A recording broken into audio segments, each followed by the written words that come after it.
Hello and welcome to the Day 9 reveal for Leagues 5. And this one has a lot to unpack. It's the combat masteries. Um so first I'm going to watch this video on combat masteries to kind of get a baseline and then I'll explain.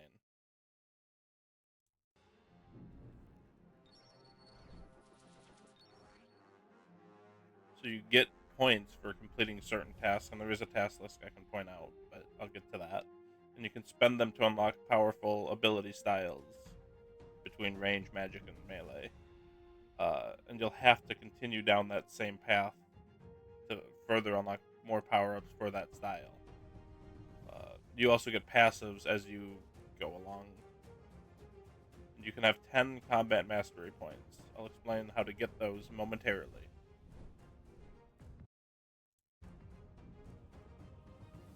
So, yeah, you get uh, 10 power points pretty much. So, here you have the combat masteries. Uh, well, let's start by talking about how you get those points. If you look on the bottom left, you'll see you get a point for killing a giant, defeating 10 monsters with a combat level of 100 plus, defeat Scurious by yourself, defeat a monster with a Slayer requirement of 55 or higher, defeat Jad, get 100 combat, defeat one Echo Boss, defeat two Echo Bosses, and beat three Echo Bosses. And the final point is for beating Zuck for the Infernal Cape. And that's how you get your 10 points. Some of them are very easy to get. You can probably bust out maybe five pretty early by beating Jad, getting 100 combat, beating a giant, killing Scurious, and defeating 10 monsters with 100 combat. That's 5 points there. So you can almost master a tier if you want to like specifically focus on one tier.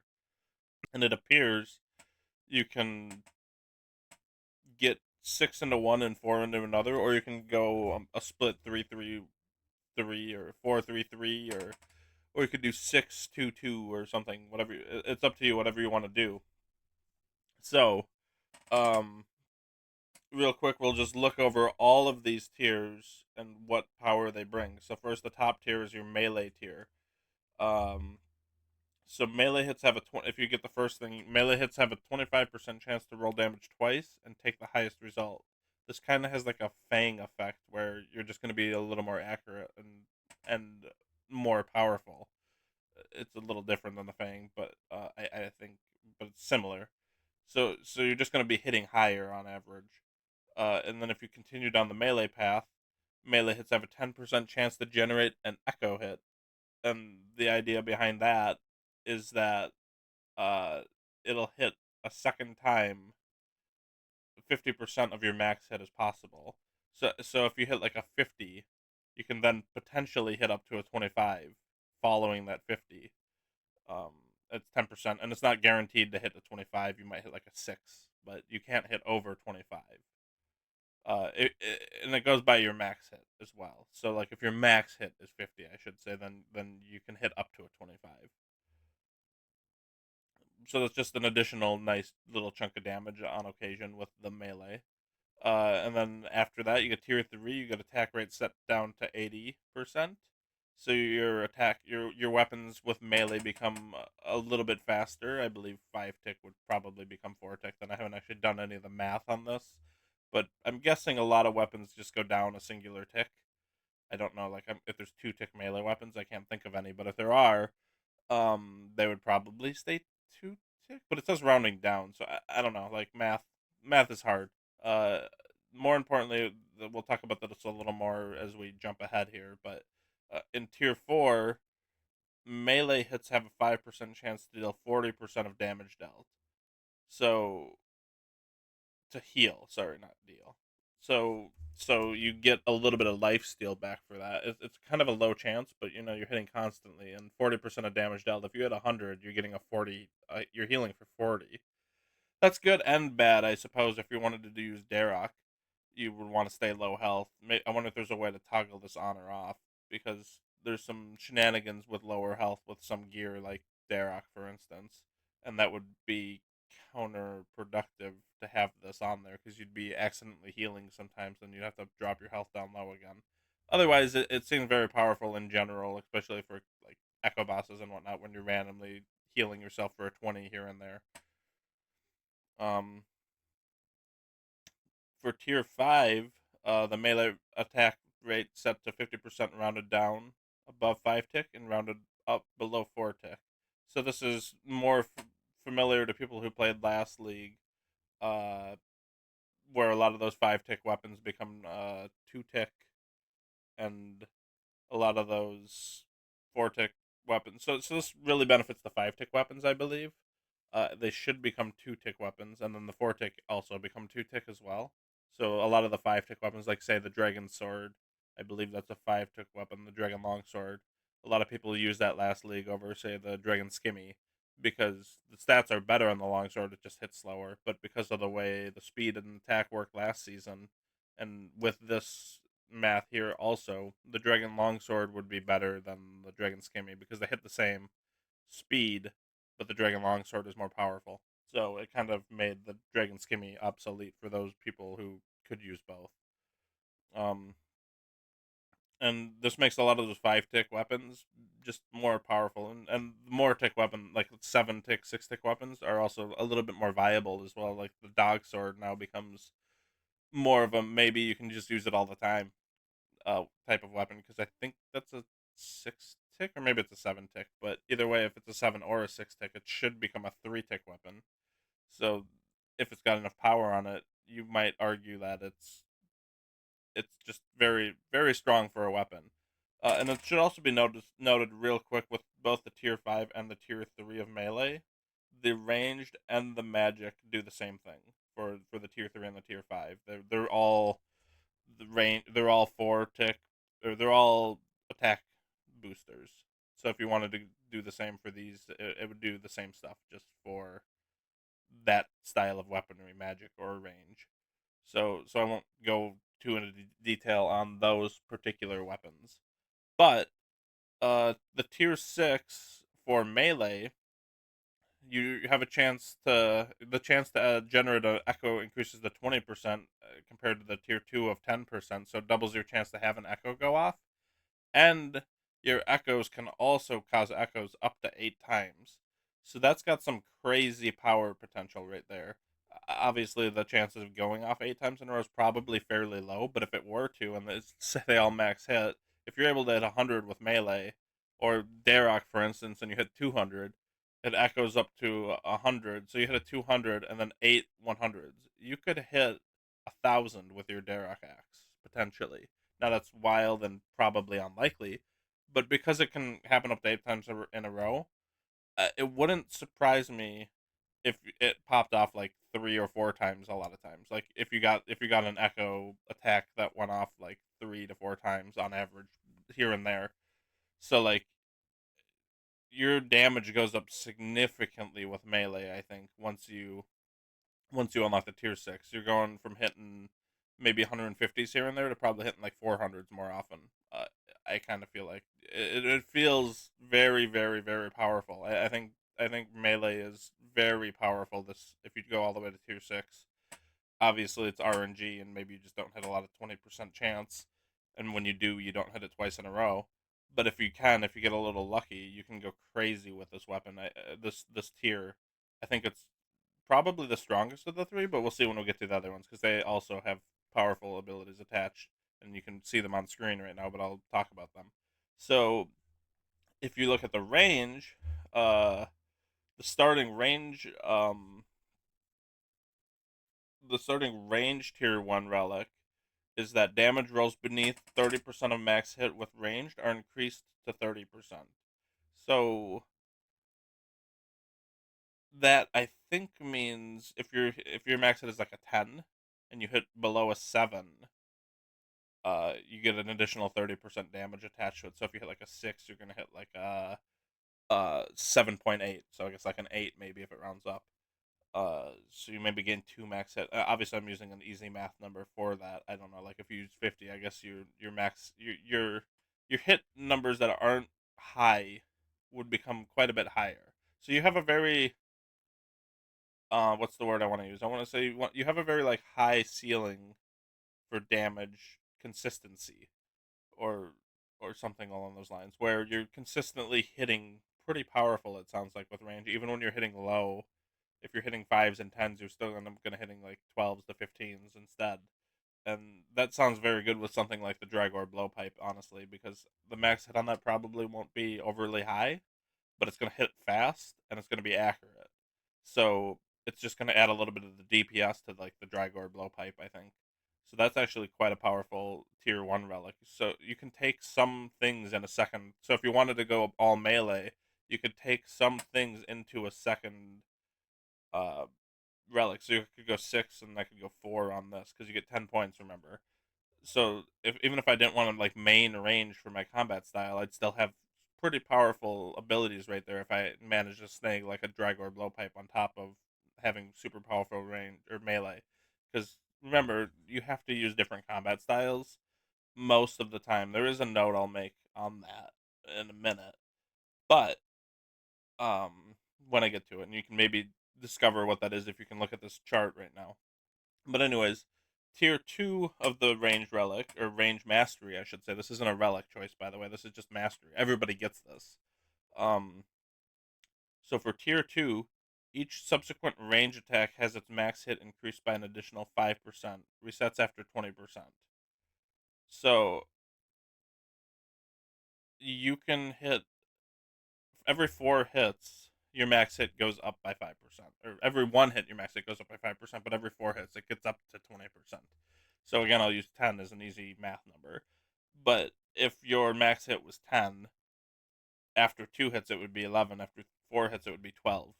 And I don't know how they stack on top of each other, so maybe it becomes 13 somehow. But again, that's an easy smaller number. In reality, if your max hit was like 40 with range, your max hit then would become like a 48 for that 4th hit. That's pretty big. Eight extra damage on range right there on like a 40, which is realistic for say like a Bofa or a rune crossbow.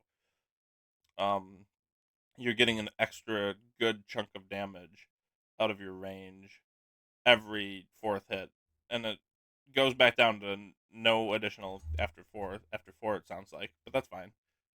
It's still a nice little powerful boost. So the first two tiers of range are both power based, and then the third I kind of talked about before. It just makes your attack go faster with range weapons instead of melee weapons. Um, and then for your tier four, it's similar to the melee one, but for range. Every fifth range, and it's more consistent, I would say. But every fifth ranged hit, you're healing yourself for 5 hit points. So again, this is really good for something like the blowpipe. The faster your hit, so your blowpipe should be hitting at 1 tick after this next one right here. Um, your tier five relic, because blowpipes are 2 tick in the game, so they would become 1 tick. So every 1 tick you're healing. So every 5 ticks you're healing 5 hit points basically. If you take the tier four and then get to the tier five relic, but even if you don't, every 10 ticks, which is still very quick, you're healing for 5 hit points every 5 shots with the blowpipe. Or if you don't take the blowpipe, even if you take another range weapon, range weapons are historically faster weapons, so you're consistently healing yourself for 5 hit points. So the need for food almost isn't there unless you're doing like a very difficult task, like a infernal cape or the echo bosses. But either way, it's just a nice consistent base for healing. So you could take like a tier 6 melee and a tier 4 range, and you'd have all the healing you'd need in the game pretty much just with those two, because you get healing from melee as well. But it's totally up to each player how they want to play the game. You don't have to take melee at all. Um, or you could just go 3-3-3. But there's a reason I won't recommend that, and again, I'll get to that as I finish this video. Um, range attack at tier 5, range attack rate set to 50% rounded down above. Okay, I never mind. I already talked about tier 5. It's the same for all three. So you're just attacking faster again. So for tier 6, this is actually pretty crazy. I think too for a tier 6 is you never miss with range, PVM only. But I don't think you should really be wasting time PKing in leagues. If you're bored, I guess, and you take the wildly, I guess you can. But it's not really a PKing thing. I suppose in like Soul Wars, maybe if that comes back at all, you could play around with it. It could be fun, but leagues is for PVM. Let's be honest, it's not for PKing and attacking. Like 10 people will disagree with me, but that's not the majority. Um. Anyways, So this is actually extremely powerful too, and range never missing. That kind of weakens something like, say, the Drygore blowpipe, which part of its special attack, its special ability is the accuracy ability, and you won't need that with this relic or this mastery because you just never miss. But it is still very powerful, and I do like it a lot. And if I was going a ranger build, which I might, we'll see what I decide. Um, this is actually quite powerful. I like it a lot too. It's really a tough decision to make. Lastly, let's get into magic really quickly. When you roll above a 90% of your max hit with magic, damage is increased by 50%. So this is quite strong as well, especially if, like, say, and I don't know if this is coming back, but what if Executioner, or not Executioner, Berserker comes back? I think that was the name of it last year, where your first attack at full hit point enemy was a guaranteed max hit. And with magic, you could actually proc that like 2 to 3 times, depending on how far away you were with things. So you could get like 3 max hits on an enemy. I don't know if that's coming back at all, and if it's not, that's totally fine. But if it were, that would make this even stronger. But if you hit like a 30 with your max hit, let's say a natural ice barrage is 30, that's your max hit. That means you're gonna hit a 45 instead of a 30. That's a lot. Um, and even if you don't hit a 30, even if you hit like a 29 or 28, I don't know, 90%. So you'd have to hit like a 27, 28, or 29 or 30, and then you would get 50% damage added to it. And obviously, the max hit for Ice Barrage is higher than 30 with all your extra equipment on. It's actually going to be closer to like a 40, 45, something like that, probably. So you're able to hit probably 60s to 70s, maybe even 80s with Ice Barrage. And I'm just using Ice Barrage as my example. There's other, like the Shadow, for instance, is much stronger than Ice Barrage. So if you get a Shadow, you could probably hit well over 100 with it. I'm guessing. Um, so just taking 1 point in this is actually pretty powerful for just a massive DPS spike. Um, so then at tier 2, magic max hit is increased by 5% per tick in between your attacks up to 40%. So the sound of this to me is the way you want to use magic if you take this relic, because there isn't going to be any weapon that takes 8 ticks to attack. But what you want to do with this one is attack and then maybe like eat a food or like move a little bit. It's more if you're not constantly attacking.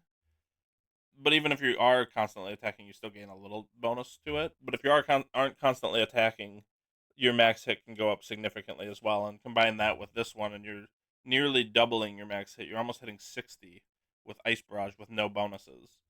You end up hitting like a 57 or 56 or something along those lines potentially.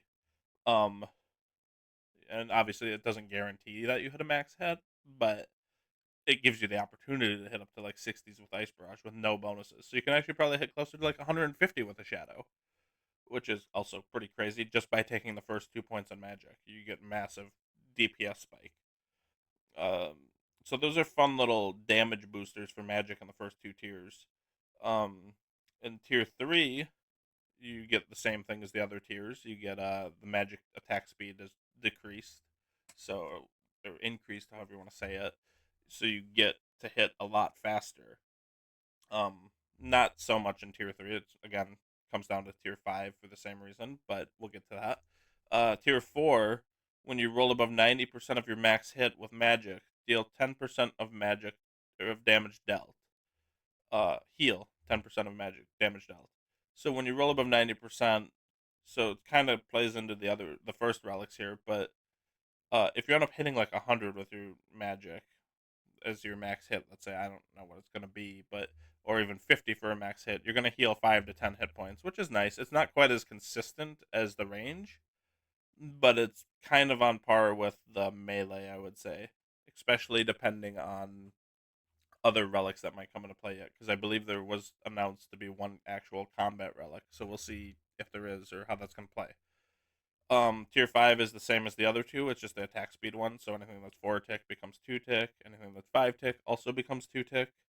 I think that plays into like the shadow becoming a 2 tick weapon. I'm pretty sure. So it's the speed of a blowpipe on the main game. Very powerful for all three styles. Um, Whatever you choose for your for combat master, if you get to tier 5, you're gonna be happy with it. And then your tier 6 with magic is the most um explaining behind it. You got a max hit with magic is increased by 1% for every 100 hit points remaining on the target, up to 10%. So the more health an enemy has, the more your max hit is. And it doesn't go that high. It goes up only 10%. So if somebody's got like 1,000 hit points, you can hit you can hit them pretty hard. Uh because that also I imagine stacks with those other damage increasing relics. So I would say magic is all about damage boosting, like your max hit. Your max hit should go up quite high off of just all of the magic relics. That's really what this is focused on. Also, with the tier 6, you get on a successful magic hit, if your target has less hit points than your max hit, you max hit.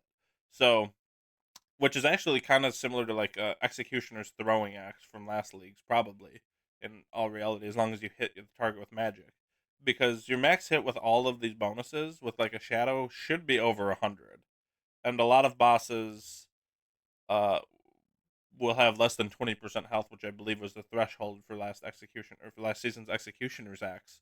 So if you have less than 20% health, or in this instance, less than your max hit of over 100, you just kill them. You guarantee yourself a max hit, which also helps heal your health a little bit as well. Um, but it basically is a nice fight finisher. So if the boss is almost dead and you're trying to get that last little bit of health on him, as long as you hit him, you'll kill him no matter what. As long as it's above below your max hit, which you'll have a very high max hit with all of the relics here.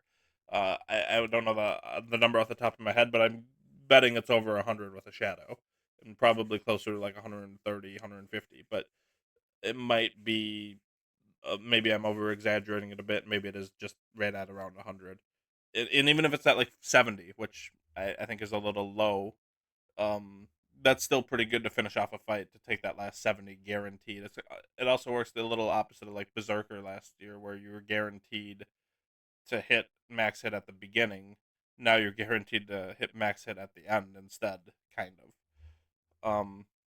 Lastly, I wanted to point out this important note is, and why I don't think you should go for like a 3-3-4 kind of thing. You should at least get one to tier 6, because at each tier that you get to, you unlock a passive ability.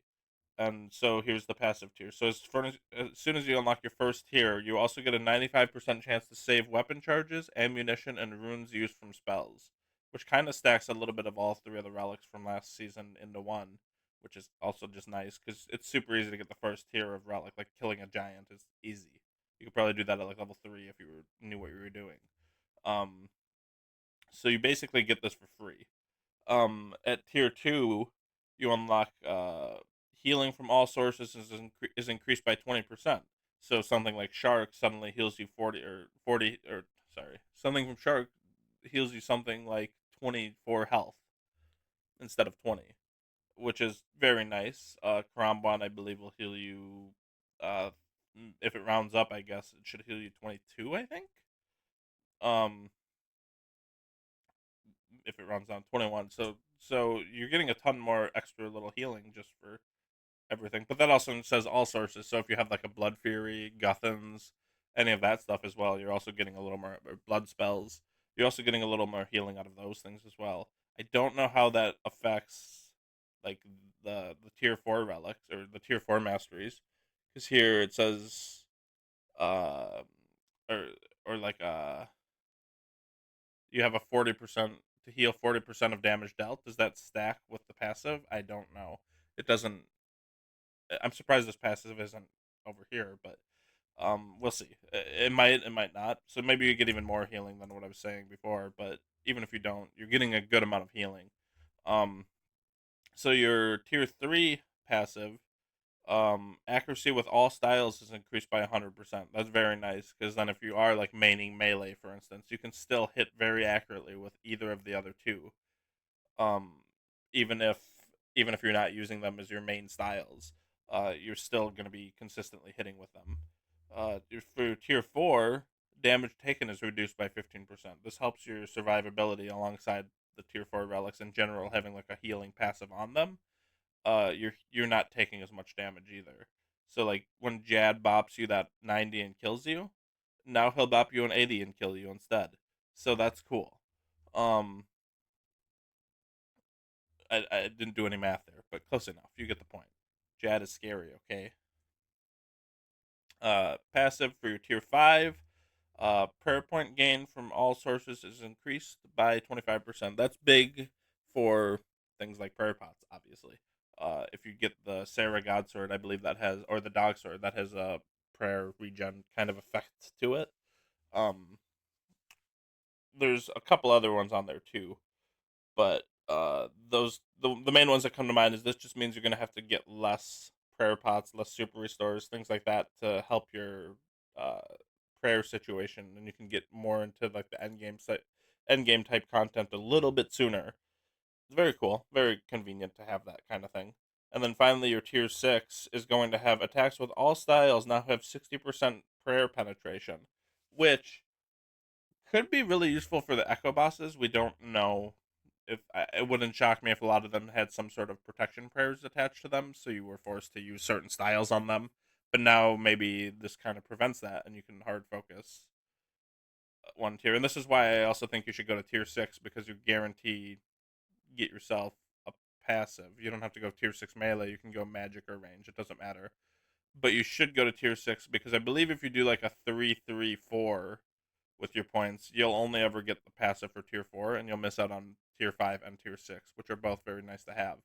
So, there's some bosses that I can think of off the top of my head like mainly in Tomes of a Masket, like Akka, for instance. You can range or mage his final phase, where you're supposed to only be able to melee it, or during the fight itself, when he swaps his prayer styles for protection, you can use whatever you want.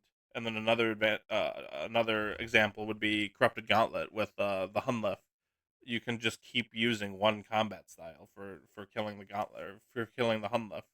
You don't have to swap between all three styles. You can just sit there with your whatever preferred style is. You can melee him with a tier 6 for the entire fight, and you'll probably kill him quicker than if you made two weapons. Plus, then you don't have to make a second weapon, and you can get to the boss quicker if you're not doing the Echo Boss, because you can skip right to the end with the Echo Boss.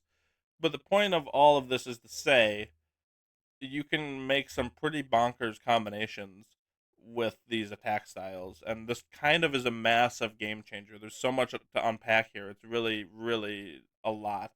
Um, this makes every combat style extremely viable and really opens up the door for hybrid and even tribrid combat styles. Like you could do tier 6 melee and then take the first 2 points on magic for some super powerful magic.